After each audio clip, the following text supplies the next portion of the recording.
Salmo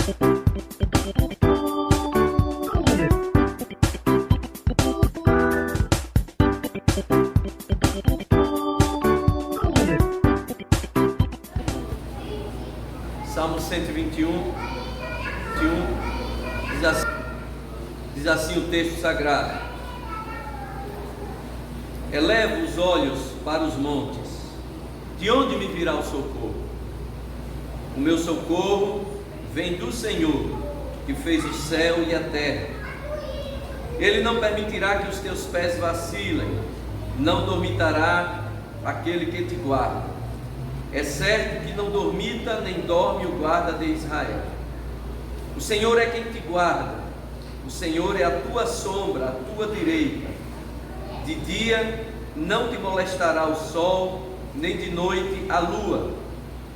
O Senhor te guardará de todo mal, guardará a tua alma. O Senhor guardará a tua saída e a tua entrada, desde agora e para sempre. Amém. Oremos.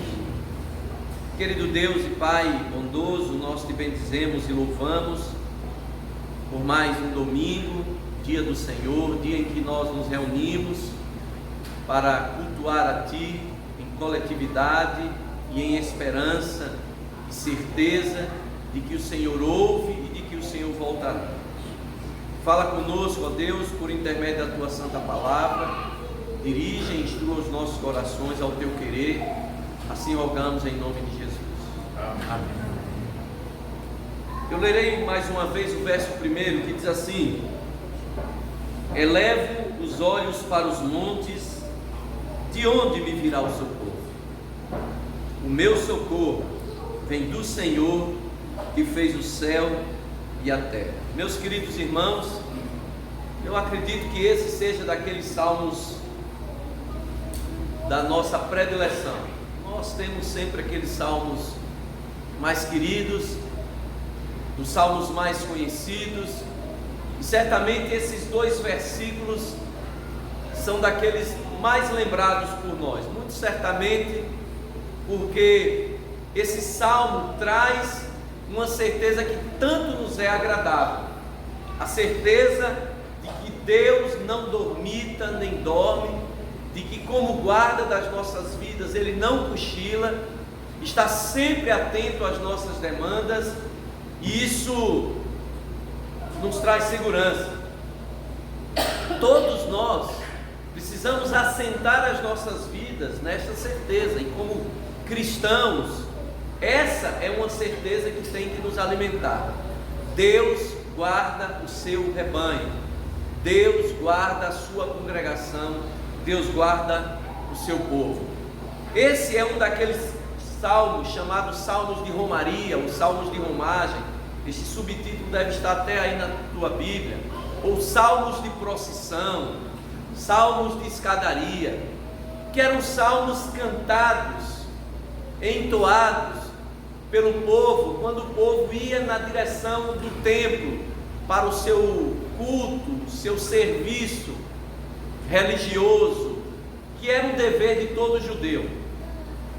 Recordem comigo que o judeu tinha que ao menos peregrinar uma vez por ano a Jerusalém. Você vai lembrar que certa ocasião a família de Jesus, seus pais, primos, aqueles mais próximos, retornavam já há alguns dias de Jerusalém e lembram que Jesus não estava aí no meio deles, e quando retornam, encontram Jesus no templo, discutindo com os doutores.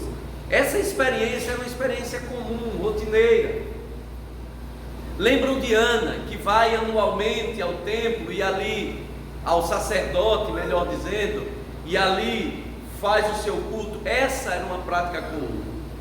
E quando essa prática acontecia, imagina aqueles grupos de pessoas naquelas estradas empoeiradas, percurso noturno ou com o calor do dia, eles iam caminhando e havia muitas expectativas acerca daquele percurso. À noite havia o frio, havia o perigo de salteadores, a escuridão que tornava o percurso mais inseguro. Pelo dia havia o calor, o sol causticante daquela região. E o salmista coloca todas essas realidades nessa canção, nessa poesia, falando como Deus, de todas elas, guardava o caminho e a vida. Fazendo isso de forma simbólica, ele falava não só do percurso daqueles peregrinos, mas falava da vida como um todo, porque de uma maneira geral, todos nós estamos peregrinando.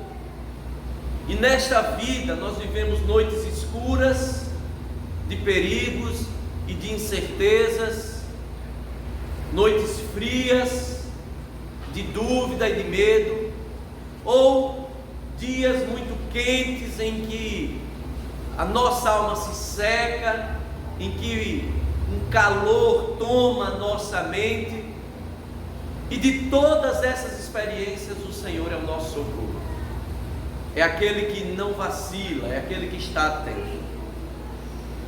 E eu penso que este é um salmo que reflete mais do que nunca uma realidade que nós temos vivido. Já falei aqui algumas vezes.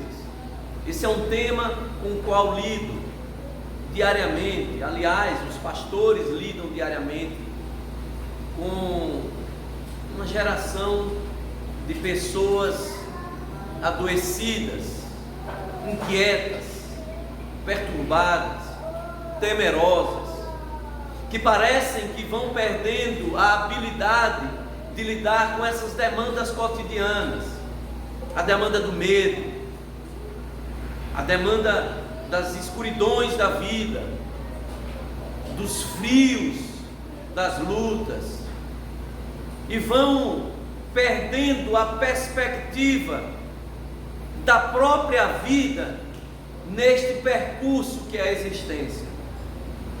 O salmista nos faz pensar que há um lugar para onde nós devemos olhar diante dessas demandas. Ele nos recorda que diante das noites escuras da vida, ou dos dias ensolarados, quentes, deste nosso existir, nós devemos olhar para um lugar. O monte aqui era um lugar onde estava o templo, e naquele contexto era a própria habitação de Deus.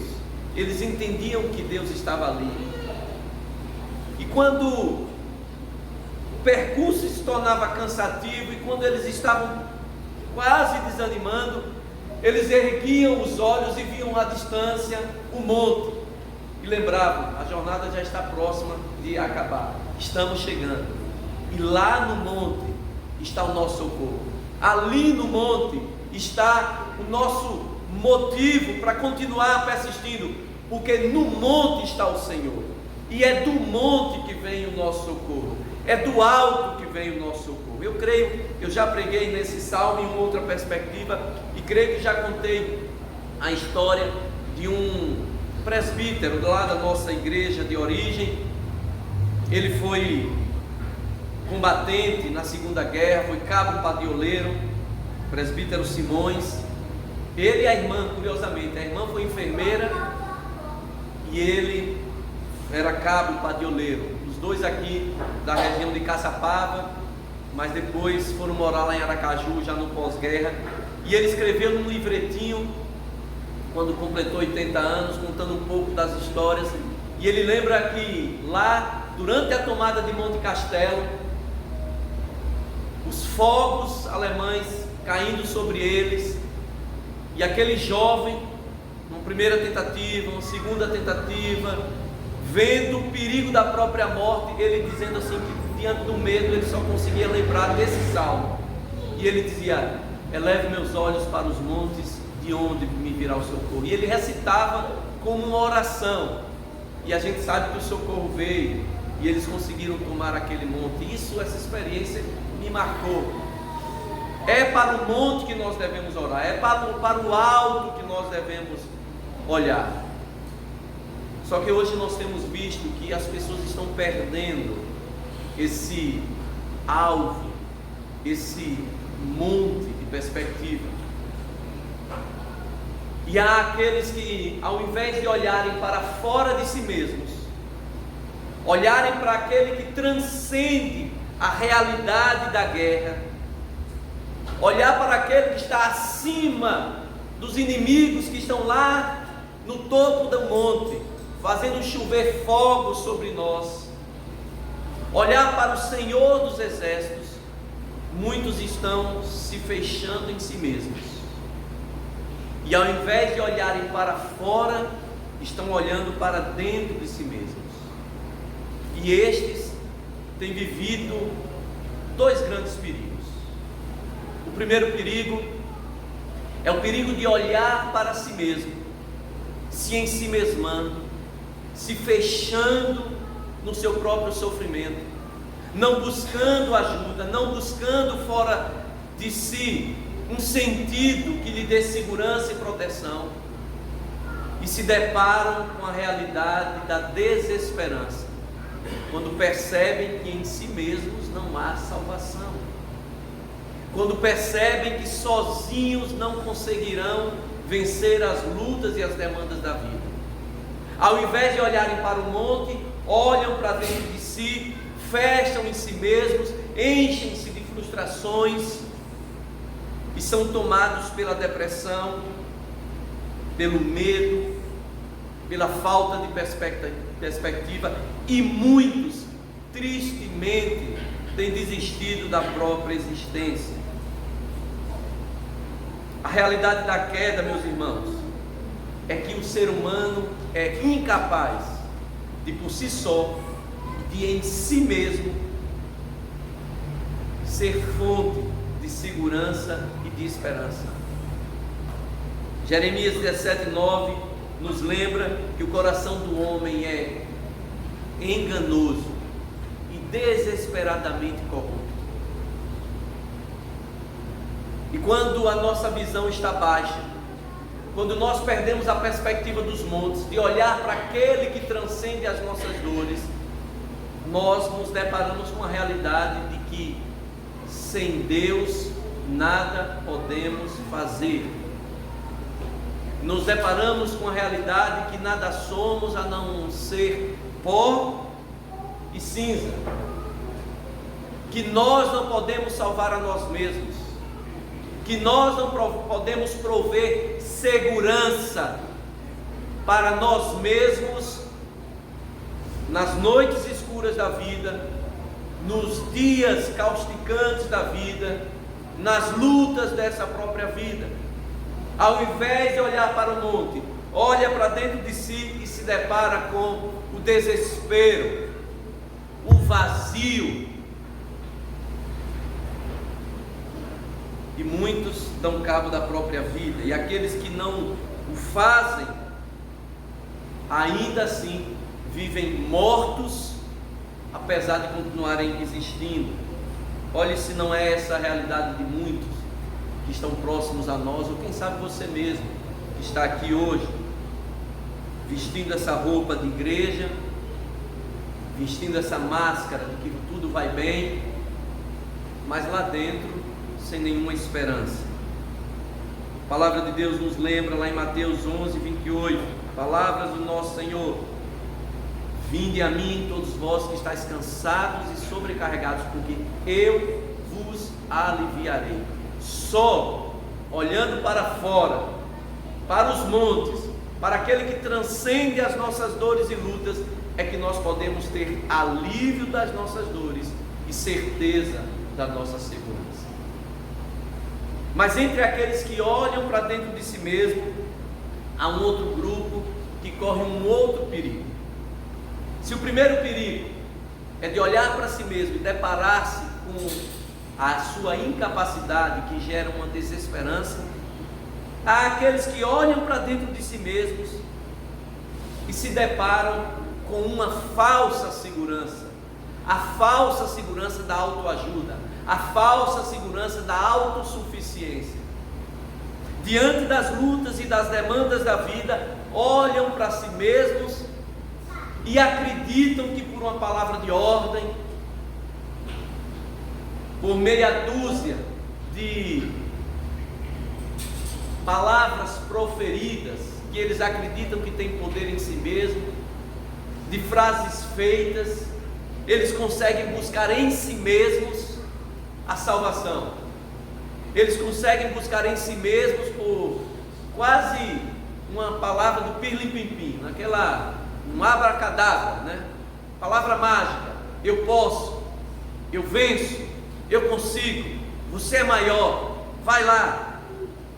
É a falsa ilusão da autoajuda, a falsa ilusão da autossuficiência. Essa é uma realidade que nós também temos nos deparado, infelizmente, diante dos púlpitos da igreja também. Porque os púlpitos, muitos deles deixaram inclusive de encontrar a suficiência do crente em Cristo. Cristo já não mais é a suficiência da qual o cristão necessita, mas a suficiência da qual o indivíduo precisa está dentro dele mesmo. Determine, você consegue, você pode, busque lá dentro, você vai conseguir e você vai sair. Só quem já acompanhou alguém que sofre com uma depressão, só quem já acompanhou alguém que sofre com um desespero, sabe que na hora em que a noite é muito escura, ou que o sol está ardendo na mente daquela pessoa, meia dúzia de palavras positivas não resolvem coisa nenhuma. Busque em si mesmo a sua própria ajuda, não resolve nada. Porque é óbvio que as pessoas querem sair do fundo do poço, mas não conseguem em si mesmas. É um engano da autossuficiência. Se na primeira experiência, como fruto da queda, nós nos deparamos com a realidade da nossa incapacidade de fazermos qualquer coisa sem Deus, na segunda experiência, também como fruto da queda, nós nos deparamos com a realidade da soberba do coração humano. A soberba que nos engana, que nos faz acreditar que nós podemos qualquer coisa independente de Deus. E o próprio João já disse, registrando as palavras de Jesus: sem mim nada podeis fazer. A esperança para o homem não está dentro dele. A esperança para o homem está nos montes, está naquele que vem do alto. A minha força vem do alto, vem do Senhor que fez os céus e a terra. Quando o salmista diz que olha para o monte, ele fala assim de forma poética. Ele está dizendo: eu olho para o Senhor, porque dele vem a minha salvação. É Ele quem me guarda, é Ele quem me protege. Meu querido irmão, para quem você olha diante do desespero? Para onde você mira o seu olhar quando a noite é escura e perigosa, ou quando o dia é de um sol que queima a sua cabeça? Se você olha para dentro de si mesmo, você corre o perigo da desesperança ou da autossuficiência enganosa. Mas se você olha para os montes, para aquele que transcende, para aquele que é poderoso para fazer infinitamente mais de tudo quanto que pedimos ou pensamos, segundo o poder dele que opera em nós, para aquele que promete não cochilar e estar atento a tudo que vivemos, para aquele que nos diz que nos guardará, que será como a nossa sombra à nossa direita, para aquele que nos diz que não permitirá que o sol nos moleste e nem mesmo o frio da noite, para aquele que nos guarda de todo o mal, para aquele que guarda desde a nossa saída, a nossa entrada. Se o teu olhar está no monte, no Senhor, você está no caminho correto. Mas se o teu olhar está para dentro de si mesmo, você está no caminho errado. Que Deus te abençoe e te eleve o olhar diante das suas lutas e das suas dificuldades, para experimentar nas lutas e nas dificuldades o socorro que vem do Senhor, que fez os céus e a terra. Amém? Oremos. Nós agradecemos a Ti, ó Deus, pelo cuidado que sobre nós tens ministrado, e queremos colocar aqui, ó Deus, os Teus filhos. Se aqui há aqueles que não estão conseguindo erguer os olhos para o Senhor, fecharam-se em si mesmos, enganados pelo falso sentimento de autossuficiência, ou enganados pela autoajuda, ou por uma mensagem que nada de cristã evangélica tem, ou aqueles que olharam para si mesmos, estão desesperados, que o Senhor possa visitá-los nesta manhã, gerando esperança no seu coração, ajudando a que eles ergam seus olhos para o Senhor, de onde vem o socorro. Colocamos diante do Senhor também aqueles nossos amigos, irmãos em Cristo, familiares, que passam pela mesma situação. Que o Teu Espírito Santo vá agora, ó Deus, por graça e misericórdia, na direção destes queridos, e possa alcançá-los com graça, com poder, erguendo os olhos e dando esperança, e sinalizando com a salvação para as suas vidas, ó Deus, e transformando essas vidas. Assim rogamos em nome de Cristo Jesus. Amém. Amém. Meus irmãos, nós vamos nos separar.